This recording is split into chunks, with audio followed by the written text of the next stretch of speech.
শুরু হচ্ছে আজকের গল্প মনের যুদ্ধ জয়। কলমে মাধবী ভট্টাচার্য। মৃণালের ঠোঁটের কোণে সারাক্ষণ যেন একটা অবজ্ঞার হাসি লেগে থাকে। হয়তো পিঙ্কির মনের ভুল, তবে ছেলেটার হাবভাবে মনে হয় পিঙ্কিকে পছন্দ করে কৃতার্থ করেছে। কেন যেন গা জ্বালা করে। অবশ্য এই গায়ের জ্বালা হীনমন্যতা বোধের কারণে আসে কিনা বলতে পারবে না পিঙ্কি। মৃণালের বাড়ি থেকে পিঙ্কিকে দেখে পছন্দ করা হয়েছে বেশ কিছুদিন হলো। বিয়ের তারিখও একটা দেখে রাখা হয়েছে। ছেলে আর মেয়ে যাতে পরস্পরকে ভালোভাবে চিনে নিতে পারে, তাই কিছুদিন একলা ঘোরাঘুরি করার সুযোগও দেওয়া হয়েছে।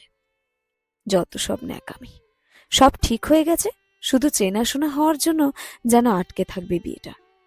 যদি পিঙ্কি এখন বলে মৃণালকে ওর পছন্দ হচ্ছে না, মা তো কেঁদে চেঁচিয়ে বাড়ি মাথায় করবে।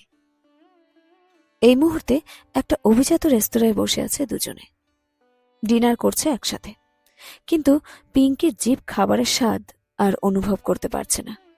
পুরো মুখটাই যেন তেতো হয়ে গেছে। চিকেন সসেস চেবাতে চেবাতে একটু আগে মৃণাল খুব আত্মবিশ্বাসের ভঙ্গিতে বলেছে, তোমাকে কিন্তু চাকরি ছাড়তে হবে পিঙ্কি। কেন?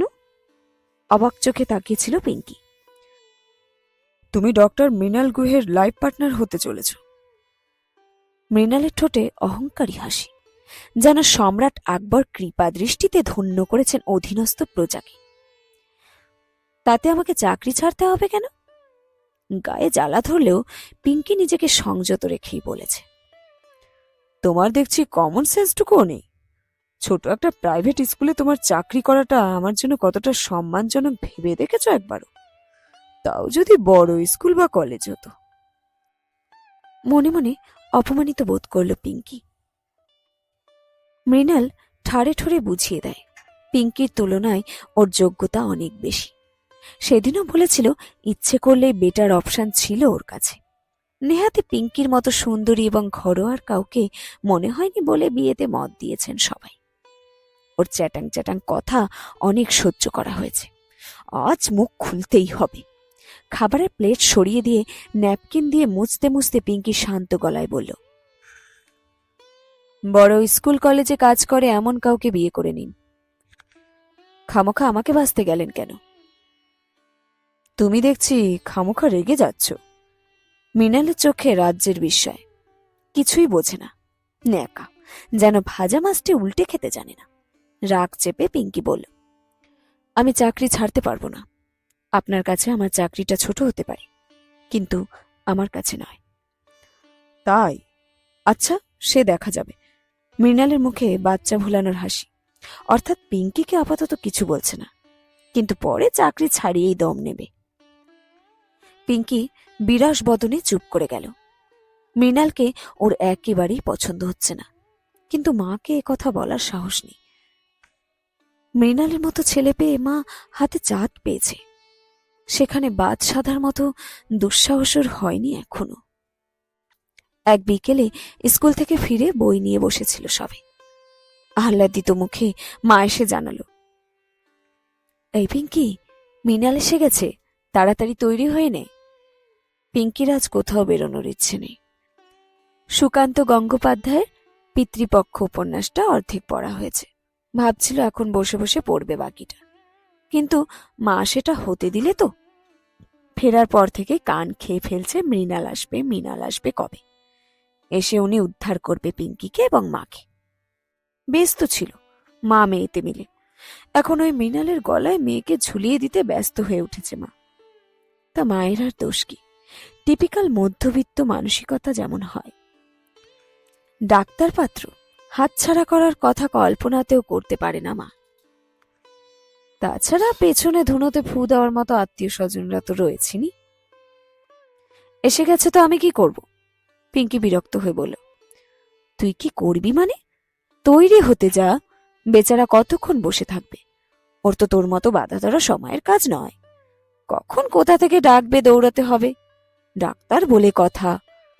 গর্বে মায়ের মুখ জল জল করতে থাকে।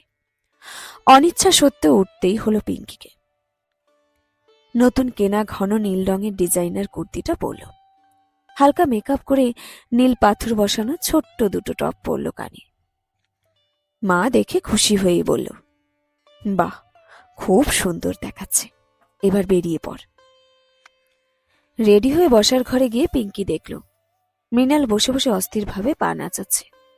পিঙ্কি বলল, চলুন, কোথায় যাবেন? এতক্ষণ ধরে কি করছিলে? কখন এসেছি আমি? মৃণালের গলায় বিরক্তি। পিতৃপক্ষ পড়ছিলাম। পিঙ্কি নির্বিকার। পিতৃপক্ষ? সেটা কি? অবাক হয়ে বলল মৃণাল। পিঙ্কি চুপ করে রইল। মনে মনে বলল, তুমি আর জানবে কি করে? ওষুধের নাম মুখস্থ করতে করতে বাকি সবকিছুই তো ভুলে গেছ, বেরসিক একটা। মুখে বলল, ওই একটা বই, চলুন এখন। আমাকে বারবার আপনি বলছো কেন? কতবার বলেছি তুমি করে বলবে? আমি চট করে তুমি বলতে পারবো না, আর কিছুদিন যাক, তারপর দেখা যাবে।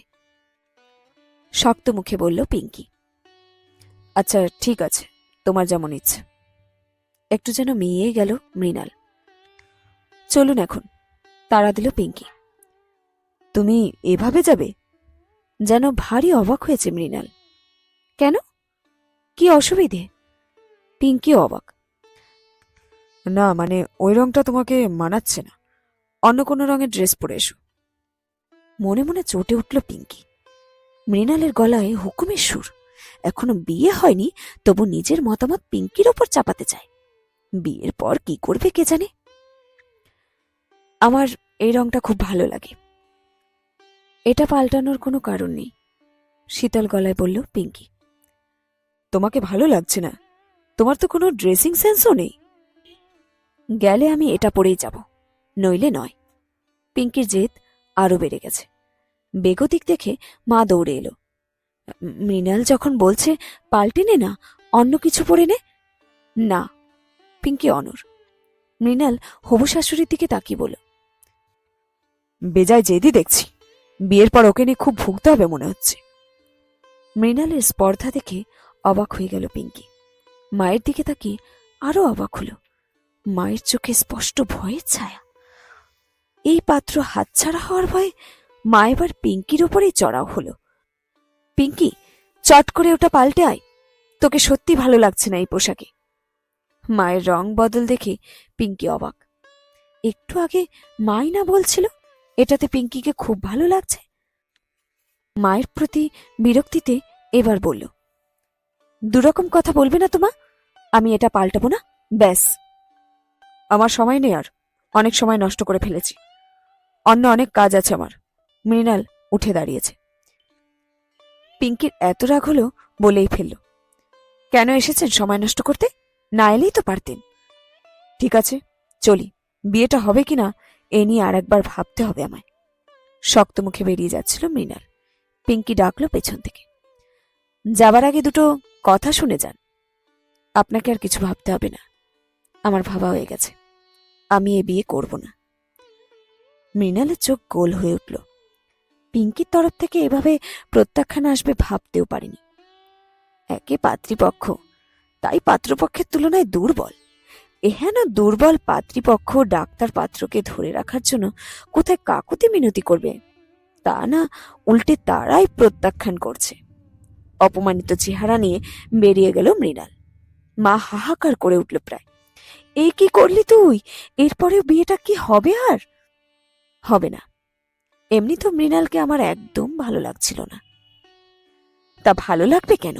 মাকে জ্বালাতে হবে না। যেহেতু আমি পছন্দ করে বিয়ে ঠিক করেছি, তাই তোমার ভালো লাগবেই না। কি বলছো মা? মৃণাল খুব অহংকারী একটা ছেলে। ওর ধারণা ডাক্তার পাত্র পেয়ে বর্তে গেছি আমরা। কথায় কথায় ছোট করতে চায় আমাকে। তুমি কি চাও ওকে বিয়ে করে সারা জীবন ওর কথাতেই চলি আমি? মেয়েদের একটু মানিয়ে গুছিয়ে নিতেই হয়, এটাই নিয়ম। ভুল নিয়ম মা। মানিয়ে গুছিয়ে নিতে গিয়ে নিজেকে ছোট করতে পারবো না। যে অন্যকে সম্মান করতে জানে না, তার তো মানুষ হওয়াই হলো না। আর যে মানুষ নয়, তাকে বিয়ে করার কোনো ইচ্ছে আমার নেই। ভুল করলি কিন্তু তুই পিঙ্কি। ছেলেরা একটু অমন হয়েই থাকে, ওতে কিচ্ছু হয় না। তবুও মায়ের আক্ষেপ যায় না। একেবারে ভুল করিনি মা। ঠিক সময়ে ঠিক সিদ্ধান্ত নিয়েছি। স্বামী স্ত্রীর সম্পর্কে বন্ধুত্ব থাকাটা খুব জরুরি। ওর সঙ্গে যেটা কখনোই সম্ভব ছিল না মা। কোনো দিক দিয়ে ওর সাথে মেলে না আমার। যেখানে দুটো মন মেলে না, সেখানে দাম্পত্য কখনো সুখের হয় না মা। তবে আর কি, থাকো, আমার গলাতেই ঝুলে থাকো, বেজার মুখে বলল মা। হেসে ফেলল পিঙ্কি। তা কেন মা? পথ চলতে চলতে সেরকম বন্ধু তো একটা জুটে যেতেই পারে, যার গলায় ঝুলিয়ে দিতে পারো আমাকে। এবারে মাও হেসে ফেলল। নিজের সঙ্গে নিজের লড়াই চলছিল এতদিন পিঙ্কির। আজ শেষ পর্যন্ত আত্মসম্মানেরই জয় হলো। সেই যুদ্ধ জয়ের তৃপ্তি ওর বুক জুড়ে রয়েছে। শেষ হলো আজকের গল্প, মনের যুদ্ধ জয়। কলমে মাধবী ভট্টাচার্য।